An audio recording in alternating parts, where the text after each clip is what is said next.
Mestinya Prabowo malu sama Duterte di Filipina, Donald Trump di Amerika, pemimpin-pemimpin hebat di dunia lain. Mereka tidak punya politik balas budi dengan rejim sebelumnya. Begitu lantik, mereka menunjukkan kecintaan, keberpihakan kepada rakyat. Artinya, kalau terus situasi ini dipertahankan, saya percaya akan terjadi letupan di mana-mana, kebangkitan rasa solidaritas rakyat untuk melakukan perlawanan yang jauh lebih keras dari rejim sebelumnya. Dua kekuatan itu jangan dibuang. Jadi pribadi yang beriman, bicara dengan tindakan sejalan. Jadi pribadi yang memiliki basic ilmu, punya rasa malu, punya empati, punya rasionalitas dalam mengambil semua keputusan. Kalau dua modal ini dibuang, ya kita lagi-lagi berhadapan dengan bukan tuyul dari gorong-gorong. Ini muncul selokan politik yang jauh berbau busuk dari sebelumnya. Dan tentu kita tidak berharap Prabowo terjebak mengulangi apa yang dilakukan oleh Jokowi.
Kemudian ada juga tiba-tiba dia mengatakan ada orang yang mau melawan dia, raja kecil.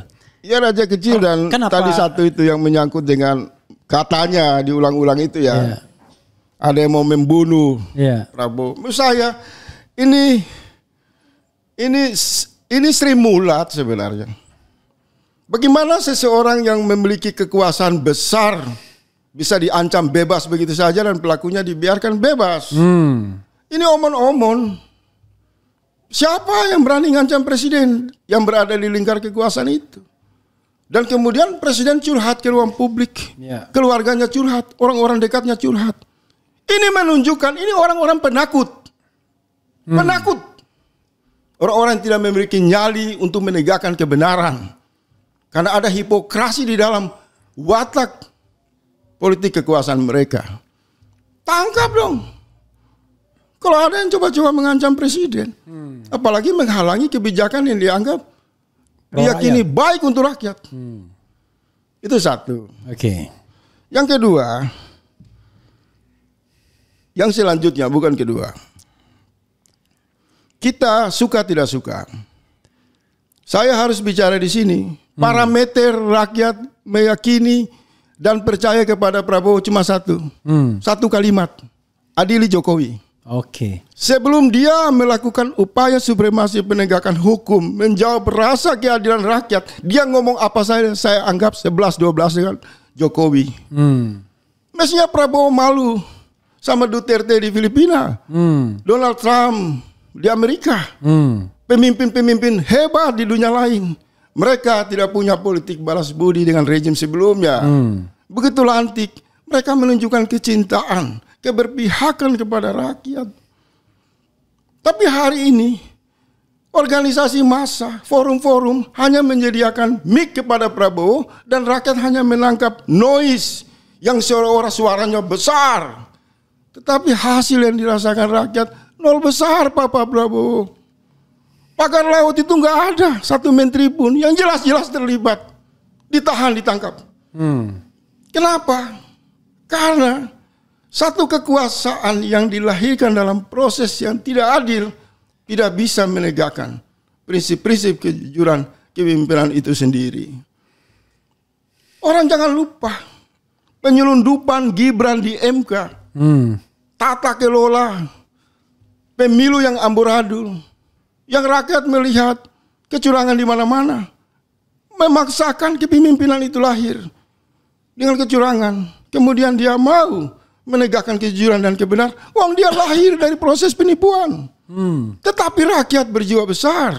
Kita semua menerima. Oke lah. Mungkin ada siasat Prabowo mengambil kekuasaan dulu dengan cara curang atau membenarkan kecurangan yang dilakukan oleh Jokowi. Tapi kelak dia berkuasa, dia akan menunjukkan bahwa usianya yang menuju 80 tahun, dia akan berpihak kepada kecintaan kepada rakyat. Harapan itu kita bangun. Tapi 100 hari ini saya nggak melihat. Tidak ada tanda-tanda. Omon-omon, masih semua omon-omon. Bagaimana mau memperbaiki negara? Di dalam komposisi kabinet Prabowo itu masih ada yang orang-orang semua sebut ada residivis, ada koruptor di dalamnya. Orang-orang terlibat dalam kejahatan korupsi diberikan amanah, diberikan kepercayaan oleh Prabowo. Rakyat sudah teriak, perkecil itu kabinet kamu, usir mereka keluar. Rakyat nggak mau uang mereka dipakai untuk pembelanjaan menteri-menteri yang sudah banyak terlibat skandal-skandal kejahatan korupsi. Dan mereka membeli lembaga-lembaga. Jadi masalah masih ada pada meja Prabowo. Belum sampai ke rakyat. Itu belum bisa dibersihkan. Jadi beginilah.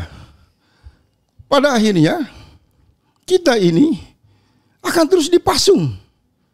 Rakyat akan terus menerus dipasung, dipaksa untuk menyaksikan pemutahiran kejahatan dari satu rejim kepada rejim yang lain. Ini harus dihentikan. Dan tidak penting lagi berbicara dengan kerangka ilmu pengetahuan yang terlalu agung dan luar biasa. Karena yang kita hadapi ini bukan praktek peradaban bernegara. Ini premanisme. Ini kebun binatang. Di mana ruang kita bicara ilmu pengetahuan untuk mengevaluasi negara? Orang-orang yang berkuasa dari masa ke masa, mereka menutup telinga, hati nuraninya hilang. Mereka tidak peduli dengan pikiran-pikiran, suara-suara nurani publik. Artinya, kalau terus situasi ini dipertahankan, saya percaya akan terjadi letupan di mana-mana, kebangkitan rasa solidaritas rakyat untuk melakukan perlawanan yang jauh lebih keras dari rejim sebelumnya. Nah, sebelum situasi mengarah ke sana, saya harus berbicara keras untuk mengingatkan Prabowo Subianto dan kawan-kawan kita di lingkar kekuasaan. Berhenti menunjukkan kemesraan kepada aktor penjahat utama yang selalu 10 tahun jelas-jelas merusak kehidupan rakyat dan negara. Stop! Stop puja-puji Jokowi, Pak Prabowo. Karena setiap ucapan Anda memuji Jokowi sama dengan Anda menambah luka di hati rakyat yang menjadi korban akibat kebijakan-kebijakan jahat Jokowi di masa lalu. Tidak pantas seorang pemimpin tidak menegakkan hukum untuk membasuh luka rakyat, justru datang menambah luka rakyat dengan memuji penjahat, penipu, pembohong, koruptor yang oleh lembaga internasional dideklarasikan sebagai koruptor yang paling menakutkan di Indonesia. CCRP ya. Nah, ini situasi 100 hari. Keras, penuh tantangan. Rakyat juga harus keras dan bersikap lebih reaksi terhadap situasi ini. Supaya apa? Kita akan lihat pasca 100 hari ini ke depan. Kalau masih ada omon-omon dengan ornamen, simbol-simbol, atribut yang seolah-olah memberi gambaran kekuasaan yang agak militerisme, saya mau mengatakan berhenti, stop. Rakyat membiayai tentara, polisi di Republik ini bukan untuk menakuti-nakuti rakyat. Dan jangan diseret ke dalam tata kelola kekuasaan untuk tujuan powerful yang berakibat otoriter, kediktatoran. Kita sudah memilih jalan berdemokrasi, dengar jeritan rakyat, berpihak kepada rakyat, dan kekuatan bukan pada tentara, bukan pada polisi, bukan karena mantan jenderal, bukan karena profesor. Kekuatan yang harus dimiliki Prabowo adalah iman dan ilmu pengetahuan.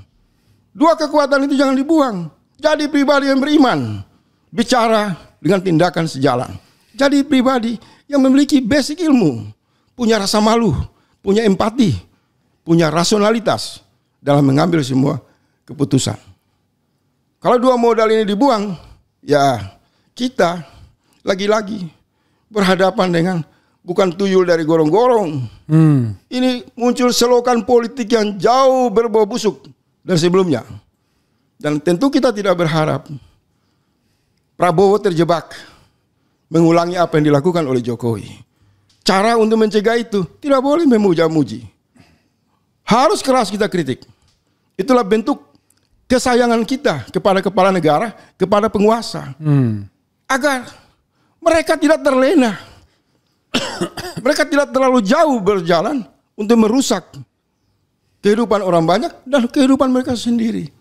Saya masih menaruh harapan semoga Haji Prabowo Subianto, saya nggak penting Anda mantan Danjen Kopassus atau Anda Jenderal 4 bintang versi Jokowi, nggak penting lah itu. Tapi saya menghormati Anda, Haji Prabowo Subianto.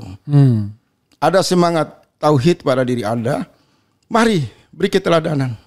Penghematan anggaran negara diikuti dengan kuda-kuda Anda dijual semua, kasih buat rakyat. Aset-aset Anda dihibahkan kepada rakyat. Separuh saja kekayaan Anda dikorbankan dan dihibahkan kepada rakyat. Sehingga rakyat melihat seluruh ajakan dalam rangka konsolidasi anggaran yang bertujuan penegakan keadilan untuk penghematan, penyelamatan negara itu sungguh-sungguh bukan hanya beban rakyat, tapi presiden, para menteri, para pejabat juga kembali hidup dalam situasi yang sederhana, situasi yang sama menderitanya dengan rakyat, dengan pegawai di level bawah. Kalau itu bisa dilakukan, akan bangkit ini Indonesia, keluar dari drama-drama, teater-teater, politik omong kosong yang dibangun di atas pujian-pujian, pujaan-pujaan omong kosong yang pada akhirnya menjebak kepemimpinan dan merusak kehidupan rakyat banyak. Jadi mohon maaf saja, kenapa saya harus mengambil posisi bicara keras dan akan lebih keras. Itulah bentuk konsistensi kita menjaga agar yang dimaksud pemimpin tidak direlakan, dibiarkan menjadi manusia-manusia yang biadab. Tapi mereka menjadi manusia yang hebat, yang memberikan kebanggaan, yang memberi catatan sejarah bagi peradaban bangsa ini. Prabowo masih punya peluang itu. Jangan mau dipuja-puji. Jangan mau dijebak. Lembaga survei. Hidupkan nurani dari dalam diri Anda dan buktikan. Dimulai dari hidup yang sederhana. Dan ketika Anda mengajak negara, pangkas anggaran, hidup sederhana para pegawai, tentara dan lain-lain, Anda sudah melakukan keteladanan itu.